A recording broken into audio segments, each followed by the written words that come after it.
Bonjour à tous et bienvenue dans cette nouvelle vidéo. Aujourd'hui, on va parler de la dernière génération de l'anime Pokémon qui vient de se terminer au Japon, à savoir Pocket Monsters 2019 ou Pokémon Les Voyages, comme cette dernière est nommée chez nous. Pour les intéressés, c'est un format de vidéo que j'avais déjà réalisé par le passé, à l'époque de la fin de Soleil et Lune justement, et que j'avais personnellement adoré faire. Ici, je vais donc me prêter au même exercice, à savoir vous livrer mes différents avis et ressentis sur cette génération, pour ainsi faire mon bilan personnel de cette dernière. Dans cette vidéo, je vais ainsi revenir sur plusieurs points qui, à mon sens, me semblent pertinents à aborder. Alors bien évidemment, et vous vous en doutez, je ne pourrai pas tout aborder malgré tout. Non seulement car bien malheureusement il n'est pas foncièrement intéressant de revenir sur le tout, mais surtout car ça serait bien trop long pour moi comme pour vous. Mais sans plus attendre, rentrons directement dans le vif du sujet. Pour commencer donc, revenons dans un premier temps sur le concept même de cette génération, qui se focalise comme son nom l'indique sur les voyages entre les différentes régions de l'univers Pokémon. Ou du moins c'est ce qu'on pensait au début.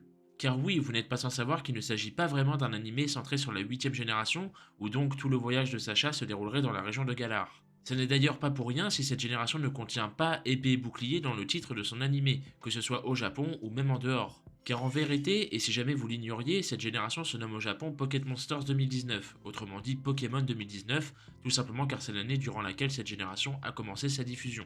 Et si vous vous demandez dorénavant pourquoi, c'est tout simplement afin de célébrer les 25 ans de l'animé. Le but étant ainsi par ce biais de créer ce qu'on appelle au Japon une série anniversaire, qui s'oriente souvent de façon rétrospective, avec par exemple le retour d'anciens personnages issus d'anciennes générations, et dans le cas présent d'anciennes régions également. Si jamais il y a des connaisseurs de la franchise Yu-Gi-Oh qui passent par là, dites-vous que c'est exactement la même chose qu'il s'est passé pour l'anime Dark 5 à l'époque, qui était une série anniversaire donc. Sauf que dans le cas Dark 5, non seulement il n'y avait que 5 régions à explorer, mais surtout ces dernières étaient des dimensions alternatives, rendant hommage aux générations antérieures. Mais ici, et avec désormais 8 régions au compteur, la question était de savoir quelle mise en avant allait être appliquée par l'animé. Après tout, et comme à son habitude, une génération dans l'animé de Pokémon dure approximativement 3 ans et tourne autour des 150 épisodes en moyenne. Ainsi, il y avait largement de quoi proposer une exposition des différentes régions effectuée de manière plutôt équitable. On aurait même pu imaginer cette génération se scinder en 8 arcs différents, se déroulant chacun dans une région précise, avec un certain nombre d'épisodes attitrés à chaque région par exemple. Sauf qu'au final, cette distribution se retrouve être très disparate. Au point où si l'on ne compte pas les différents épisodes récapitulatifs, et donc sur les 132 épisodes restants, voici comment sont finalement réparties les différentes régions. Kanto est largement en tête avec 52 épisodes se déroulant au sein de la première région donc.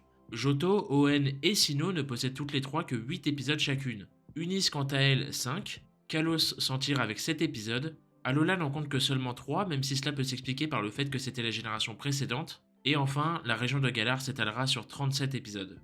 Alors évidemment le constat est plutôt choquant au final, mais il reste plutôt légitime de constater malgré tout que Galar s'en sort mieux que le reste, vu que c'est bien la région qui doit être le plus promue au sein de cette génération. Et pourtant, vous voyez malgré tout que Kanto reste tout de même loin devant, et ce même en comptant tout l'arc du tournoi mondial se déroulant intégralement dans la région de Galar, et sur lequel je reviendrai d'ailleurs un peu plus tard. Bref, je pense que vous l'avez compris avec tout cela, mais le maître mot de cette génération est très clairement le voyage, ou plutôt les voyages. Car c'est au final, et malgré les apparences, un maître mot très justement choisi quand on y réfléchit bien. D'un côté pour Sacha qui, suite à sa victoire lors de la Ligue d'Alola, décide finalement de reprendre part à un nouveau voyage, lui qui avait justement plutôt peu voyagé lors de cette génération, en restant assez souvent sur la même île au final. Et ici, c'est une sorte de mixte entre ces deux positions, car encore une fois, il est hébergé chez quelqu'un, là où il passe le plus clair de son temps donc, mais tout en enchaînant les voyages entre différentes régions afin d'y trouver de nouveaux Pokémon, de nouveaux adversaires, bref, la routine habituelle pour notre héros. Cependant, c'est là qu'interviennent les nouveaux personnages que sont Go ainsi que Chloé, qui eux sont complètement novices, mais qui véhiculent tous deux la même idée, à savoir celle de voyager pour mieux se trouver, pour en apprendre plus sur eux-mêmes. Car contrairement à Sacha, qui possède déjà une expérience assez notable en tout point concernant son propre objectif, ça n'est absolument pas le cas pour les deux autres. Go par exemple part du principe que son rêve est tout simplement de capturer Mew, et que ce dernier sera son premier Pokémon avant aucun autre. Évidemment, celui-ci sera rapidement confronté à la réalité des choses, et au fait que, déjà pour trouver Mew et pour ensuite le capturer, il va lui falloir d'autres Pokémon à ses côtés, c'est inévitable. Chloé, quant à elle, c'est encore plus compliqué que ça, puisqu'elle ne sait même pas ce qu'elle veut faire pendant une très longue partie de la génération. Là encore, on va y revenir dans un tout petit instant. C'est donc en voyageant aux côtés de Sacha et de son expérience justement que les deux autres personnages finiront par réaliser ce qu'ils veulent vraiment, et qu'ils finiront donc par se trouver eux-mêmes. C'est tout simplement un voyage initiatique pour eux au final. Et même si dans l'idée et présenté de la sorte, c'est un développement qui peut se montrer intéressant, bien que classique certes, le résultat est malheureusement bien plus compliqué que ça. Mais pour vous l'expliquer, il faut que l'on se penche davantage sur les personnages. Pour cela, revenons sur le cas très particulier de Go dans un premier temps. C'est un personnage qui aurait été une véritable équation pour l'anime, autant pour les scénaristes, mais surtout pour les fans. Le principal problème avec Go repose selon moi sur le fait que son objectif n'est clairement pas adapté pour le format classique de l'anime. Car comme dit précédemment, les générations de Pokémon au sein de l'anime durent approximativement 3 ans, ce qui peut paraître assez long pour un anime, mais qui est au final relativement court dans un univers comme celui de Pokémon. Rendez-vous compte que 3 ans équivaut à environ 150 épisodes en moyenne, ce qui est tout juste assez pour présenter tous les nouveaux Pokémon d'une même génération. Sauf qu'ici, l'objectif de Go consiste à capturer tous les Pokémon de toutes les générations, soit plus de 800 au total. Vous l'aurez bien sûr compris, adapter une telle quête dans l'anime c'est tout bonnement impossible, et c'est sans doute d'ailleurs pour cela que les scénaristes n'ont même pas tenté l'expérience avec Sacha dès le début, car sinon on se serait retrouvé à suivre un personnage comme celui qu'est Go, capturant quasiment tous les Pokémon qu'il croise à tout va avec une facilité déconcertante à la limite du ridicule, ressemblant plus à du braconnage qu'autre chose. Alors forcément, mettre en avant un personnage aussi réducteur devant les fans qui suivent l'anime avec un schéma clair, en particulier concernant les captures de Pokémon depuis plus de 2 décennies, il n'aura pas fallu attendre bien longtemps avant que ces derniers ne manifestent leur haine envers le personnage. Une haine que je considère moi-même comme légitime, mais à la fois bien trop extrême, car à en entendre certains, le personnage de Go ne représente que cette facette calquée du jeu éponyme, et je dois bien avouer ne pas être totalement d'accord sur ce point. Car je pense pour ma part que Go représente également, et encore une fois, ce personnage de novice, qui doit évoluer aux côtés de Sacha. Go est, à ses débuts, quelqu'un de volontairement détestable au vu de son insociabilité, son immaturité et son manque total de volonté, 3 points qui servent de contraste volontaire vis-à-vis de Sacha justement. Mais évidemment, et fort heureusement d'ailleurs, au fur et à mesure des épisodes, l'évolution de Go est tout de même largement notable, même si certaines lacunes assez dérangeantes restent tout de même bien présentes. Par exemple ses captures en chaîne, toujours présentes certes, mais bien plus rares que lors des premiers épisodes. On voit également, et même si c'est toujours assez rare, que Go s'est bien plus rapproché de ses Pokémon au fur et à mesure. Il les utilise bien plus souvent qu'auparavant, en plus de faire tourner son équipe. Encore heureux me direz-vous, mais je le précise surtout afin de souligner la différence avec ses débuts encore une fois, où ce dernier n'en avait vraiment rien à faire et était à 2 doigts d'abandonner certains de ses Pokémon. De plus, il est bien plus enclin à écouter les autres afin d'évoluer et est bien plus coopératif plutôt que de tout vouloir régler par lui-même ou à vouloir faire son monsieur je sais tout en solitaire comme ce fut le cas encore une fois lors des premiers épisodes. Bref, ce sont des traits de sa personnalité qui persistent toujours, mais c'est plutôt logique au final, car je ne vous apprendrai rien en vous disant que l'on évolue tous différemment, et que surtout cela prend du temps. Alors forcément, et dans un cas comme celui de Go, on finit toujours par retomber dans nos travers à un moment donné, et je trouve que c'est justement en cela que Go est un personnage plutôt logique, voire même carrément réaliste par moments, car il veut toujours bien faire, mais il part de très loin mine de rien, et ce sur quasiment tous les points. Ceci dit, et concernant le fameux projet Mew auquel Go participe, j'ai personnellement trouvé cela un peu trop disparate à mon goût. Il y avait trop peu d'épisodes et surtout ces derniers étaient bien trop espacés l'un de l'autre pour que le tout forme un fil rouge véritablement pertinent à mon sens. Par contre, quasiment chaque épisode présentait une idée ou une situation vraiment intéressante pour un personnage comme Go, oscillant à la fois entre exploration, rencontre, stratégie et débrouillardise. Inutile de préciser que c'est clairement lors de ces épisodes que Go brillait le plus et de loin. Encore une fois, je peux parfaitement comprendre toute cette hostilité envers le personnage que j'ai moi-même partagé pendant un temps, inutile de le nier. Mais elle reste clairement exagérée et selon moi, elle provient des personnes qui n'ont même pas voulu s'intéresser à son évolution, après seulement quelques épisodes passés à voir ce personnage, qui est peut-être bien trop original, dans un animé peut-être déjà bien trop formaté. Penchons-nous maintenant plus du côté de Chloé, un personnage qui, à mon sens, représente une énorme incompréhension depuis ses débuts. Je ne vais pas y aller par 4 chemins, j'adore l'idée que véhicule Chloé et surtout sa mise en avant dans un tel univers que celui de Pokémon. Le fait de se chercher, c'est une chose plutôt classique, mais le fait d'expérimenter toutes les différentes facettes déjà exploitées par le passé, que ce soit le dressage, l'élevage, les concours ou tout autre dérivé de ces différentes voies, mais de ne jamais vraiment arriver à trouver ce que l'on veut faire plus tard, et que malgré cette inquiétude, on y découvre toujours de nouvelles choses, sur soi-même ou encore le monde qui nous entoure. Littéralement un voyage d'apprentissage donc, et je trouve l'idée juste excellente pour ma part. Surtout qu'elle n'a jamais été exploitée de la sorte dans cet univers, encore une fois, d'autant plus que la moralité dans tout cela est de ne pas se précipiter inutilement, car chacun finira par trouver sa voie le moment venu. C'est une morale que je trouve très juste personnellement et qui résonne beaucoup pour moi, alors forcément ça me plaît d'autant plus. Cependant, et je dois bien l'avouer, ce fut au final une énorme déception. Car ce personnage avait selon moi tellement de potentiel à exploiter, mais elle n'aura fait que traîner, tourner en rond, tout ça avec son Evoli, car à force vous savez bien qu'il faut toujours donner un Evoli à un personnage féminin quitte à ne rien en faire d'intéressant. C'est comme ça depuis Serena après tout, alors pourquoi changer maintenant? Plus sérieusement, je trouve ça désolant car il y avait beaucoup mieux à faire avec elle, et même avec son Evoli d'ailleurs. Rendez-vous compte que l'on sait juste que son Evoli est spécial et ne peut apparemment pas évoluer. La logique voudrait donc qu'il possède le facteur Gigamax, qu'il serve à teaser une prochaine évolution pour la prochaine génération, ou à la limite qu'il serve à inclure la mécanique de la terra-cristallisation dans l'animé par exemple. Mais non, rien, toujours rien. Et à côté de ça, Chloé non plus n'avance pas, et c'est limite si elle régresse puisqu'elle semble avoir expérimenté toutes les différentes voies qui s'offraient à elle, mais toujours aucun déclic de sa part. C'est littéralement presque comme si rien ne s'était passé, autant pour elle que son Evoli. Mais bien malheureusement, selon moi, Go et Chloé ne sont pas les seuls à avoir été victimes d'un mauvais traitement en tant que personnage, puisque l'on va maintenant évoquer le trio de la Team Rocket. Pour le coup, ça va aller très vite car il y a vraiment très peu de choses à en dire, étant donné que c'est clairement et de très loin la pire génération les concernant. Car c'est simple, ils n'ont littéralement rien eu du tout pendant cette dernière. Et croyez-moi, ça me peine beaucoup de l'avouer, surtout au vu de leur excellente mise en avant lors de la génération précédente. Ici, ils n'ont strictement rien d'intéressant pour la simple et bonne raison qu'ils n'ont pas de Pokémon à eux. À la place, les scénaristes ont jugé que cela serait une bonne idée de leur refourguer une machine qui leur donnera à chaque fois 2 nouveaux Pokémon, simplement le temps d'un épisode. Donc forcément, il n'y a aucun lien unissant la Team Rocket à quelconque nouveau Pokémon, et quand on sait que c'est exactement l'élément avec lequel ils brillent le plus habituellement, bah forcément c'est un fiasco total, autant pour les personnages en eux-mêmes que du côté des fans encore une fois. Je veux dire, l'une des principales attentes des fans, et ce à chaque nouvelle génération de l'anime, c'est aussi de savoir qui seront les nouveaux Pokémon à rejoindre à la fois les rangs de Sacha, mais également ceux du côté de la Team Rocket justement. Car c'est un facteur extrêmement important pour les personnages, car c'est bien grâce à leur lien avec leurs anciens Pokémon que l'on a pu s'attacher autant à eux et découvrir leur véritable personnalité cachée. Alors forcément, les fans s'interrogent, pourquoi avoir choisi volontairement de leur retirer ce point fort après toutes ces années? Fort heureusement, et mieux vaut tard que jamais, les scénaristes ont semblerait-il compris leur erreur en cours de route, puisqu'un Morpeko a fini par rejoindre la bande après 70 épisodes. Sauf que même malgré cela, Morpeko ne semble même pas plus s'attacher que ça à la Team Rocket, et vice versa d'ailleurs, c'est plus une sorte de running gag ambulant et rien d'autre. En plus de cela, nous sommes ici en présence de la génération où la Team Rocket aura été la plus absente de toute la saga.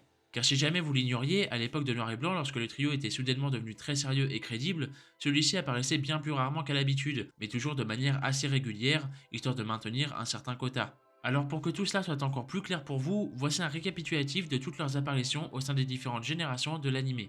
Premièrement, et dans ce que les fans nomment la série originale, regroupant Kanto et Johto, et contenant en tout 276 épisodes, ils apparaissent dans 275 de ces derniers. Autrement dit, il y a un seul épisode où ils sont absents. Il en va de même concernant la génération Advance, avec une seule absence lors des 192 épisodes de cette dernière. La génération de Diamant et Perle, elle, est la seule pour laquelle la Team Rocket aura fait une apparition à chacun des 191 épisodes. Dans la génération de Noir et Blanc, le chiffre chute drastiquement comme expliqué plus tôt, pour tout de même atteindre 82 épisodes sur les 142 au total. Lors de XY, le trio est présent sur 118 épisodes au cours des 140. Dans les 146 épisodes de l'anime de Soleil et Lune, ils sont présents sur 84 épisodes, soit un peu plus que la moitié. Et enfin, pour la génération actuelle composée de 136 épisodes, ils ne sont apparus que durant 56 de ces derniers.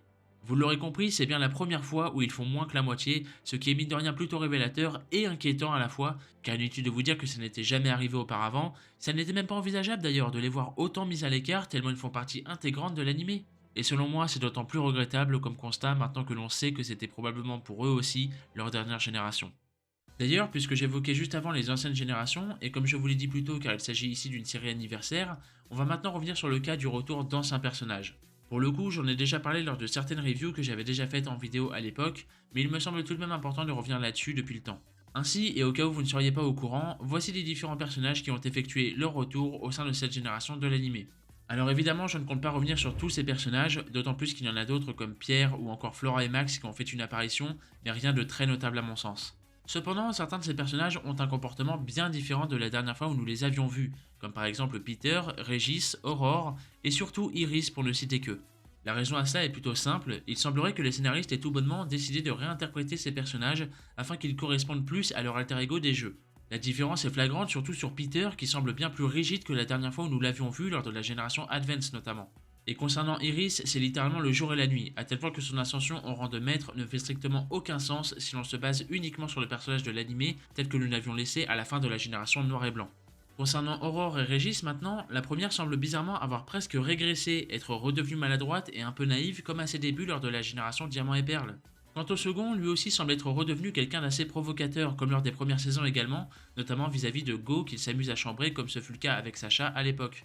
Alors que là encore, et nous l'avions bien vu lors de la génération Diamant et Perle également, son comportement était bien différent, bien plus calme et sérieux dirons-nous. Bien sûr, je le précise, mais en aucun cas je ne me plains ou ne crache sur le retour de ces anciens personnages. Bien au contraire, même c'était un réel plaisir de les revoir, même si à mon humble avis, c'est là aussi un problème car c'était souvent bien trop court pour être véritablement pertinent. Dans le sens où nous avions à peine le temps d'en profiter, d'en apprendre plus sur ce qu'est devenu le personnage entre-temps depuis son départ. Et tout cela finit par créer une espèce de goût amer pour quasiment chaque nouveau retour au final, car pour la plupart, on reste sur notre faim. Cela dit, il y a évidemment certaines exceptions, comme le retour de Paul au sein du laboratoire du professeur Shen, afin d'entraîner Sacha face au Pokémon phare de ses futurs adversaires lors du tournoi du couronnement mondial, et le tout devant tous ses Pokémon. Ou encore les quelques épisodes centrés sur Alola qui servent soit à établir Sacha comme le véritable maître qu'il est pour cette région, ou bien encore à conclure l'histoire de la famille de Lily en beauté. Bref, ces épisodes se placent facilement dans les meilleurs épisodes de la franchise selon moi, et non pas simplement pour le côté nostalgique qu'ils procurent, mais bien parce qu'ils possèdent une réelle utilité scénaristique, ainsi que des idées de mise en scène très pertinentes, autre que de simplement faire revenir d'anciens personnages.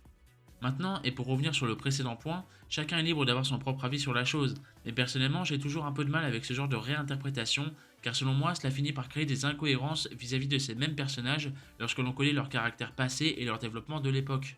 Ceci étant dit, je serais malgré tout très curieux d'avoir vos retours sur ce point de vue-là, alors n'hésitez pas, l'espace commentaire est fait pour ça.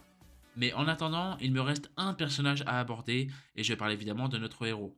Pour le coup, je dois bien avouer être assez partagé concernant le traitement de Sacha au cours de cette génération. À la fois portrayé comme quelqu'un de très expérimenté et pourtant très en retrait, je dirais même bien trop à mon sens. A vrai dire, je ne compte plus les fois où cette génération m'aura frustré à force de faire passer Sacha pour quelqu'un de bien trop passif comparé auparavant.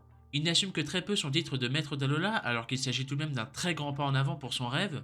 Il reste bien trop en réserve lorsque Go se comporte mal avec les Pokémon alors que dans des situations très similaires à l'époque, il n'hésitait clairement pas à se manifester. D'autant plus que Sacha est censé être l'image d'un mentor pour un personnage comme Go, mais au final il ne le réprimande jamais, ce qui fait que fatalement Go continuera de reproduire les mêmes erreurs pendant un temps.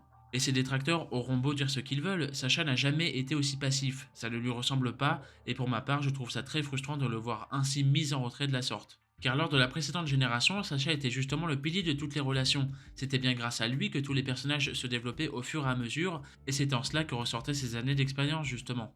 De plus, son équipe ici aussi est pas mal mise en retrait, si bien que pendant une longue période, nous n'avions que très peu de développement sur eux, ce qui rendait par conséquent cette équipe assez difficilement crédible et attachante en plus de cela. Pourtant, sur le papier, cette équipe avait visiblement tout pour plaire au plus grand nombre, avec un Dracolos, un Ectoplasma, même un Lucario, chose que l'on attendait là encore depuis l'époque de Diamant et Perle et son double épisode sur Riolu. Vous rajoutez à cela un Hydreigon, Pokémon extrêmement populaire en stratégie lors de la génération précédente, ainsi qu'un Palartichaut pour rendre le tout encore plus stylé. Sauf qu'encore une fois, dans les faits, c'est loin d'être aussi glorieux. Pour la simple et bonne raison qu'à part leur épisode de capture, la totalité de l'équipe de Sacha se voit constamment mise en retrait pendant la première moitié de cette génération, au détriment de Lucario. Une surexposition pour ce Lucario donc, au point d'en provoquer la saturation des fans, chose absolument inconcevable, et pourtant, personnellement je trouve ça d'ailleurs plutôt ironique à quel point les fans ont saturé très rapidement vis-à-vis de Lucario, mais absolument pas pour Amphinobi à l'époque, alors que ce dernier aussi éclipsait totalement l'équipe de Sacha durant la génération XY. Cela dit, je pense malgré tout que toute la différence réside dans le fait que toute cette mise en avant de Lucario paraissait souvent très exagérée, au point même de nous pondre un épisode durant lequel Pikachu lui-même était jaloux de son traitement de faveur. Quand j'y repense, mon dieu, quelle horreur cet épisode, sans doute l'un des pires de la licence tellement celui-ci est incohérent. Là où dans le cadre d'Amphinobi, et pour sa défense, la mise en avant de ce dernier arrive un peu plus tardivement et s'intégrait, malgré ce que j'en pense, mieux dans toute cette dimension très neketsuesque de la génération XY. Mais pour revenir sur la génération actuelle, fort heureusement sur ce point-là encore, les scénaristes se sont rattrapés une fois la moitié de la génération passée avec de bien meilleures mises en avant pour la plupart des Pokémon de Sacha. Une génération pourtant placée exclusivement sous le signe des combats pour notre héros, lui qui voulait participer au tournoi du couronnement mondial dans le but d'affronter Tarak, le soi-disant dresseur le plus fort du monde. Alors pour ceux qui débarqueraient, le tournoi du couronnement mondial c'est quoi? Tout simplement une espèce d'immense bataille royale composée de 10 000 dresseurs venus de toutes les régions qui devront s'affronter afin de gagner des points pour ainsi monter les différentes classes jusqu'à finalement participer au tournoi des 8 mètres composant les 8 meilleurs participants. Encore une fois, sur le papier et dans le cadre d'une série anniversaire, pourquoi pas? Après tout, il y a maintenant de nombreuses années, l'anime nous avait déjà parlé d'un certain tournoi des vainqueurs ou encore la fameuse Ligue des champions regroupant différents vainqueurs de ligue justement. Donc très clairement, ça y ressemble pas mal dans l'idée, et j'étais comme un dingue de me dire qu'après toutes ces années, nous allions enfin assister à ce tournoi tant attendu qui regrouperait potentiellement Sacha et tous ses anciens rivaux. Sauf que dans la réalité des faits, on est bien loin de tout ça. Pour la simple et bonne raison que, bien sûr, avant cette génération, il n'a jamais été question d'un tel tournoi, et encore moins à si grande ampleur. Cela décrédibilise donc une nouvelle fois l'univers de l'anime qui nous sort donc de nulle part un énorme tournoi annexe. Mais bon, à la limite, là encore, pourquoi pas. Sauf que même au-delà de ça, le cheminement de ce tournoi est aussi bourré de problèmes d'un point de vue technique. Par exemple, le fait que Sacha ait participé à plusieurs combats et a donc gagné énormément de place, mais le tout entre 2 épisodes seulement, donc complètement en hors-champ. Ou bien alors qu'à un certain moment, Sacha enchaîne les défaites et donc dégringole complètement dans le classement avant de finalement tout remonter avec une seule victoire. Tout cela donne au final l'impression d'assister à un véritable yo-yo qui empêche complètement le spectateur de s'investir, car comment voulez-vous crédibiliser le héros en vue d'un tournoi mondial si l'ascension de ce tournoi elle-même est complètement absurde?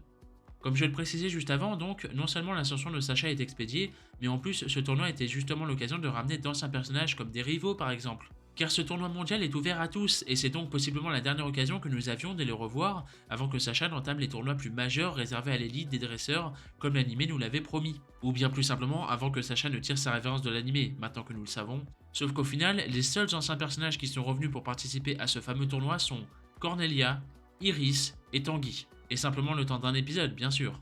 Et oui, de tous les rivaux et personnages emblématiques qu'a rencontré Sacha, soit aucun ne participe, comme Paul, ce qui est absolument incompréhensible d'ailleurs, soit ils sont déjà qualifiés de nulle part pour le tournoi des 8 mètres, comme Alain par exemple, qui aura d'ailleurs simplement fait office de figurant avant de se faire éliminer dès le premier tour. Mais dans ce cas-là, c'était aussi l'occasion d'y inclure de nouveaux personnages, comme Rinto d'ailleurs, qui n'aura fait que 2 apparitions, alors pourquoi l'avoir présenté et mis en avant comme un éventuel nouveau rival, si ce n'était pour rien en faire au final? On passera également sur le fait que les rivaux des jeux de la 8ème génération sont tout bonnement inexistants comme Travis, Rosemary qui n'apparaît que le temps d'un double épisode, et Nabil qui n'arrive qu'à la toute fin juste pour rester dans les tribunes et encourager son frère. Je vais d'ailleurs en profiter pour faire un petit aparté sur ce fameux tournoi des 8 mètres car croyez-moi, il y a beaucoup de choses à en dire et malheureusement pas en bien. Déjà au niveau des participants, encore une fois selon moi c'est vraiment le choix le plus feignant qu'ils aient pu faire. Outre le fait d'y inclure Iris, ce qui comme dit précédemment est déjà absolument impensable, et oui ça me restera toujours en travers de la gorge, hormis cela donc, pourquoi la région de Kalos possède-t-elle 2 représentants déjà d'une? De plus, pourquoi Alain participe-t-il alors que son objectif personnel n'a strictement rien à voir avec les combats? Et enfin, pourquoi Peter représente-t-il à lui seul 2 régions avec Kanto et Johto? Parce que à la limite, et si on part de ce principe-là, prendre tout bêtement les maîtres de chaque région, c'est plutôt légitime. Enfin, jusqu'au moment où les matchs commencent et où l'on se rend compte que ce ne sont que des matchs à 3 Pokémon contre 3, à la chorégraphie absolument inexistante, et qui ne consistent qu'à simplement lancer une attaque afin de mettre KO l'adversaire, en un seul coup d'ailleurs la plupart du temps, et vice versa. La cerise sur le gâteau avec tout ça, c'est que non seulement l'animation était plate au possible, mais chaque combat du premier tour ne durait qu'un seul épisode. D'ailleurs, la mécanique des Dynamax est sans doute la pire idée qui soit pour l'anime, pour la simple et bonne raison que ce n'est tout simplement pas adaptable. Car dans l'anime, non seulement il y a peu de combats avec cette mécanique, mais c'est surtout car ces derniers rendent l'action beaucoup plus lente, et donc perdent énormément en dynamisme, ce qui est clairement l'un des facteurs les plus importants dans les combats Pokémon de l'anime, vous en conviendrez. Donc forcément, voir un Pokémon classique ou même méga évolué affronter un Pokémon Dynamaxé qui est donc géant, très lourd et très lent, et le tout avec une animation très pauvre encore une fois, bah ça vend clairement pas du rêve et inutile de se voiler la face. En y repensant, ça me rend dingue. Je veux dire, vous vous rendez compte que l'on a attendu plus de 20 ans pour enfin voir ces fameux maîtres en action dans l'anime? Alors évidemment qu'on s'attendait à du grand niveau, car ce sont des personnages légendaires de la franchise, et pourtant les scénaristes ont réussi l'exploit de nous sortir les matchs les plus basiques possibles, autant dans le fond que dans la forme qui plus est, avec eux en vedette. Qu'il est triste de se rendre compte qu'au final, la mise en avant de ces fameuses légendes ne leur rend même pas honneur. On repense ainsi évidemment à Dianthea qui se sera fait complètement détruire par Tarak, ou encore le match opposant Sacha à Cynthia que l'on attendait depuis plus d'une décennie et qui était au final très en dessous de ce qu'on pouvait espérer bien malheureusement. Cela dit, heureusement que le dernier match de Sacha face à Tarak, lui, aura relevé le niveau d'une bien belle manière. Avec de bien meilleures stratégies, une animation vraiment propre permettant de très belles mises en scène et une tension rare, en plus d'un storytelling très maîtrisé afin de mener à un final véritablement proche de la perfection. Anecdote assez amusante d'ailleurs, mais vous noterez que la première défaite de Sacha au sein d'une compétition était lors d'un match opposant un Dracofeu face à un Pikachu, en l'occurrence celui de Richie au plateau Indigo.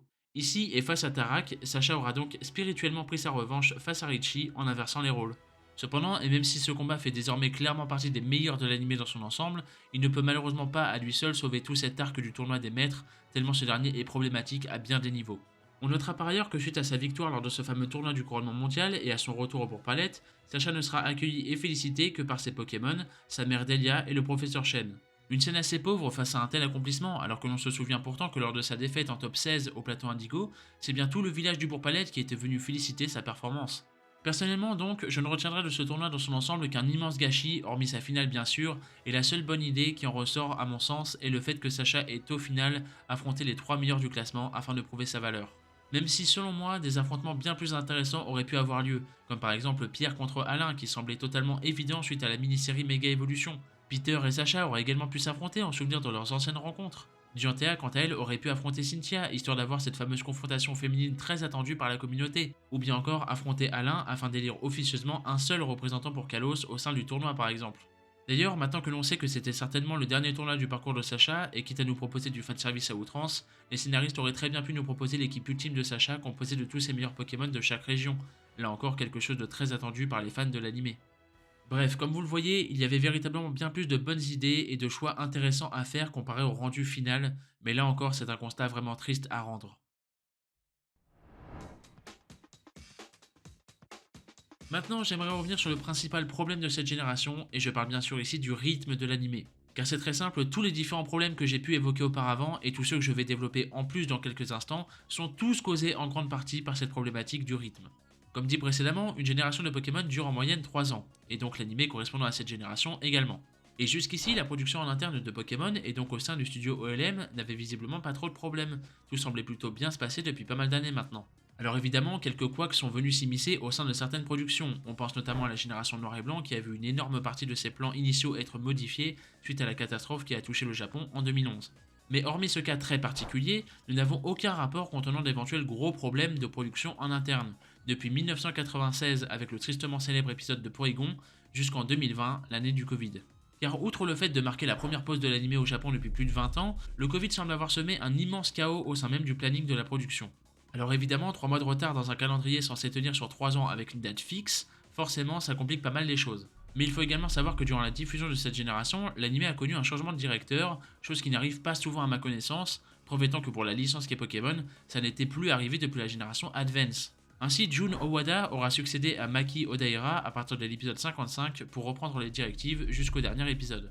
De plus, plusieurs communiqués étaient apparus à l'époque et ces derniers semblaient indiquer que Odaira avait clairement pour objectif de faire apparaître tous les Pokémon existants au sein de tous les épisodes de cette génération.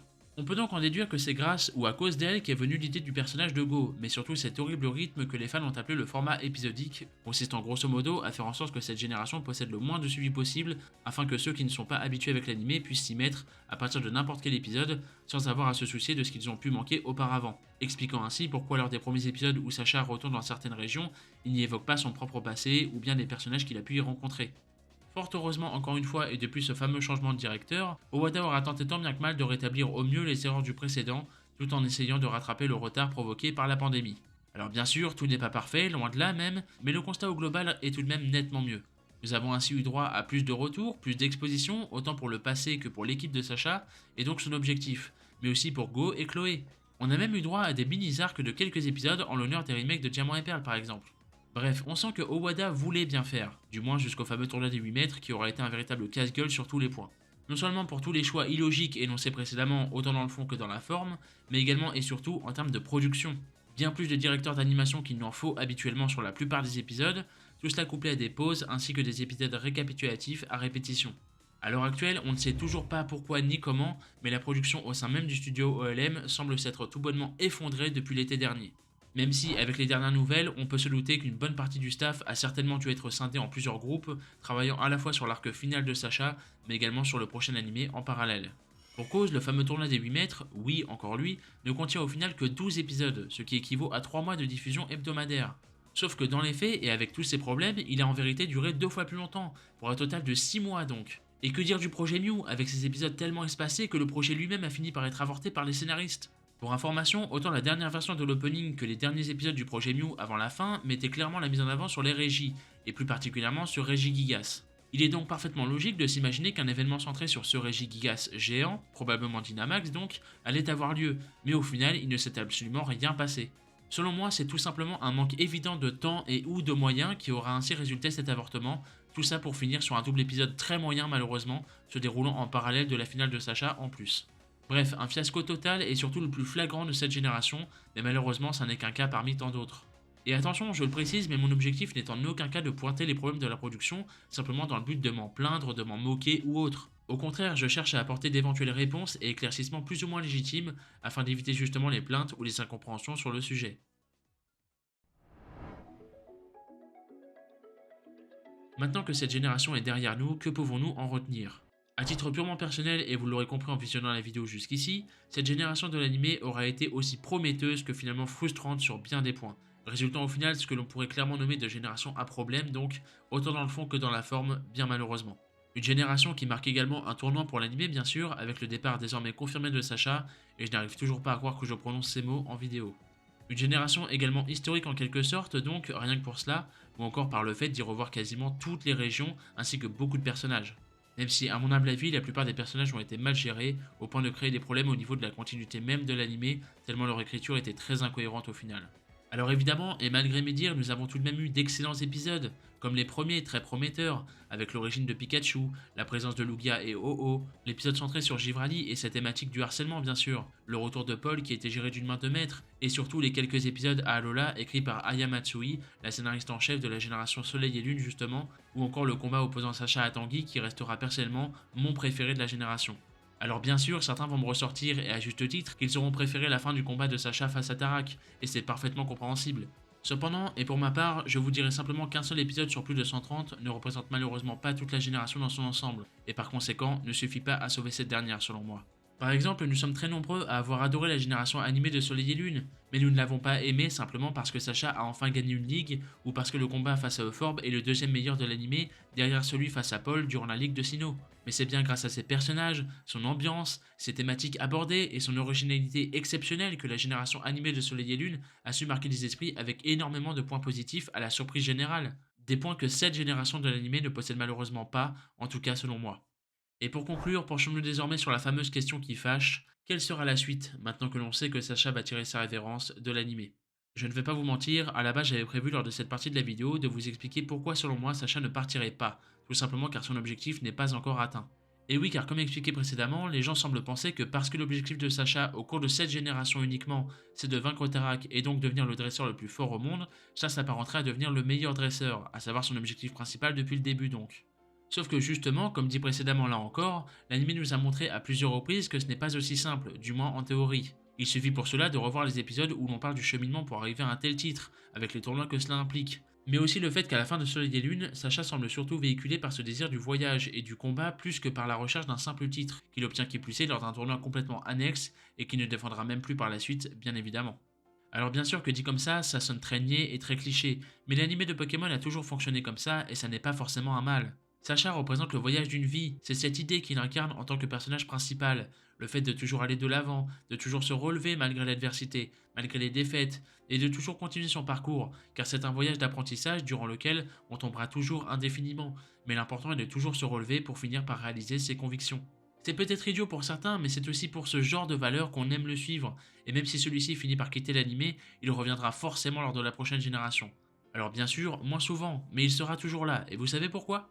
Si vous regardez bien sur l'image promotionnelle du prochain animé, on remarque que la fille, Liko, possède une sorte de barrette qui renvoie directement au logo présent sur la première casquette de Sacha. Alors c'est évidemment un hommage bien sûr, mais cela confirme également sa présence selon moi, car on peut s'imaginer qu'il soit devenu plus âgé ou non, que celui-ci est cependant devenu une célébrité à la renommée mondiale, s'étendant jusqu'à Paldea. Bref, toujours est-il que dans tous les cas, selon moi, nous le reverrons, c'est indéniable. Mais en attendant, je serais curieux de savoir ce que vous en pensez de votre côté. Et j'en profite également pour vous demander si vous deviez me faire un top personnel de vos épisodes préférés de cette génération, lesquels seraient-ce et pour quelles raisons? Je compte bien évidemment sur vous pour me partager vos avis sur tout cela dans l'espace commentaire. Et c'est ainsi que cette longue vidéo touche à sa fin, alors merci à vous de m'avoir suivi en espérant que celle-ci vous aura plu. Elle m'aura demandé beaucoup d'investissement comme vous pouvez vous en douter, donc je vous invite également à la partager, mais surtout à me faire vos retours là-dessus. De plus, comme précisé en début de vidéo, je n'ai pas pu tout évoquer au cours de celle-ci, et vous m'en voyez navré. Cependant, et si jamais mes différents avis sur un quelconque épisode en particulier vous intéressent, je vous invite également à parcourir mes anciennes vidéos, qui sont des reviews très courtes sur les 50 premiers épisodes de cette génération. Quant au suivant, j'ai fait tout un fil suivi sur mon compte Twitter afin de partager là aussi mes différents avis et analyses sur tous les épisodes restants. Vous savez, la fin d'une génération de Pokémon, que l'on parle des jeux ou bien de l'animé, c'est aussi l'occasion pour moi de faire une rétrospective sur moi-même, sur mon évolution personnelle au cours de ces 3 dernières années. Et sans surprise, il s'est évidemment passé beaucoup de choses me concernant, autant du côté professionnel qu'au niveau de ma santé ou encore de mon entourage. Car chaque génération nous marque plus ou moins à notre façon, et celle-ci me marquera personnellement non pas que pour des bonnes raisons bien sûr, surtout que celle-ci signe la fin de Sacha en plus du reste. Mais j'ai surtout envie d'y retenir du positif, comme le fait de m'être bien plus amélioré au niveau de mes vidéos, que ce soit purement du côté de mes analyses, de ma façon de traiter certains sujets, ou même au niveau du montage. Cela fait maintenant plus de 10 ans que je réalise des vidéos, soit depuis plus de 4 générations si vous préférez, mais c'est bien la première fois que je suis fier de mes vidéos. Alors je ne peux qu'espérer qu'il en est de même pour vous. En tout cas, merci à vous pour votre soutien et pour toujours continuer à m'écouter parler de ma passion première qui est l'animé de Pokémon. Bien évidemment, ce n'est pas parce que Sacha quitte l'animé que je vais arrêter les vidéos pour autant. C'est une énorme page qui se tourne certes, mais j'ai encore beaucoup de futures vidéos de prévues, je ne peux simplement pas vous dire quand elles arriveront. En attendant, prenez soin de vous, j'en profite également pour vous souhaiter une très bonne année 2023 à tous, en espérant que cette transition de l'animé n'en sera que plus bénéfique pour ce dernier. Encore une fois, n'hésitez pas à me partager vos avis sur tout cela. Quant à moi, je vous retrouve très prochainement en vidéo ou sur les réseaux sociaux. Que ce soit sur mon serveur Discord ou bien sur mon compte Twitter, tout est disponible dans la description pour les intéressés. C'était Gigi, merci à vous et des bisous.